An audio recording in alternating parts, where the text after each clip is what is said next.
Hello friends, welcome to my channel. ఈరోజు మనము గోధుమ రవ్వ పాలకూర కిచిడి ఎలా చేయాలో చూద్దాం. దీనికి కావాల్సిన పదార్థాలు: టమాటా, క్యారెట్, పచ్చిమిర్చి, ఉల్లిపాయలు, కరివేపాకు,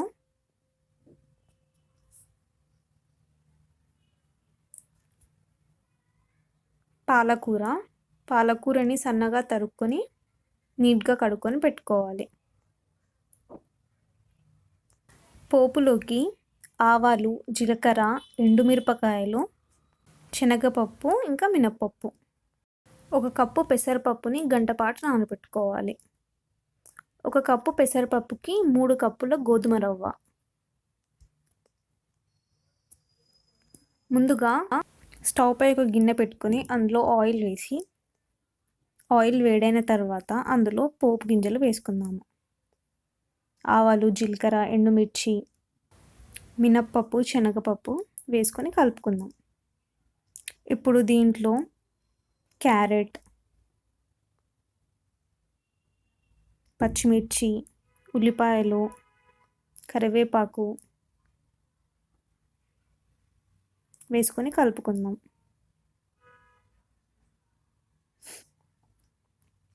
ఇప్పుడు ఇందులో ముందుగా నానబెట్టుకున్న పెసరపప్పుని వేసుకొని కలుపుకుందాం.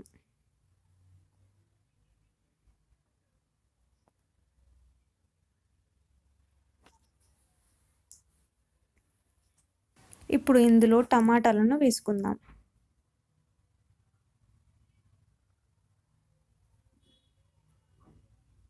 మొత్తం కలిసేలా ఒకసారి కలుపుకుందాం.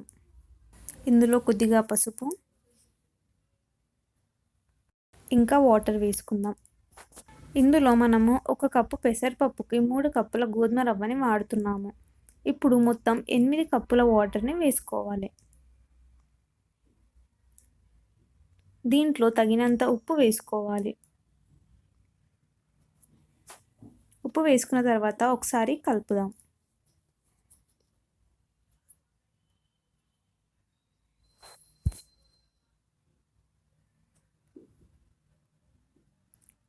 నీళ్ళు ఇలా మరుగుతున్నప్పుడు ఇందులో గోధుమ రవ్వని వేసుకోవాలి. రవ్వని వేస్తూ కలుపుతూ ఉండాలి.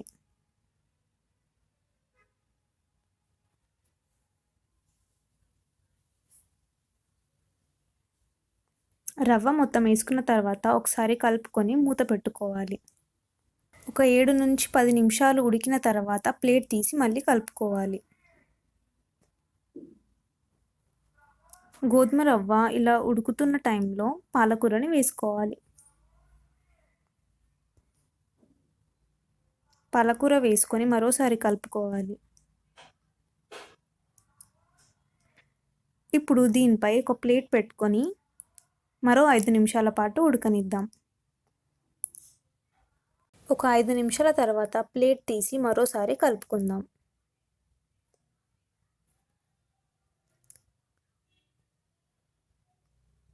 ఇప్పుడు మరో 2 నిమిషాల పాటు ఉడకనిద్దాం. ఒక 2 నిమిషాల తర్వాత ప్లేట్ తీసి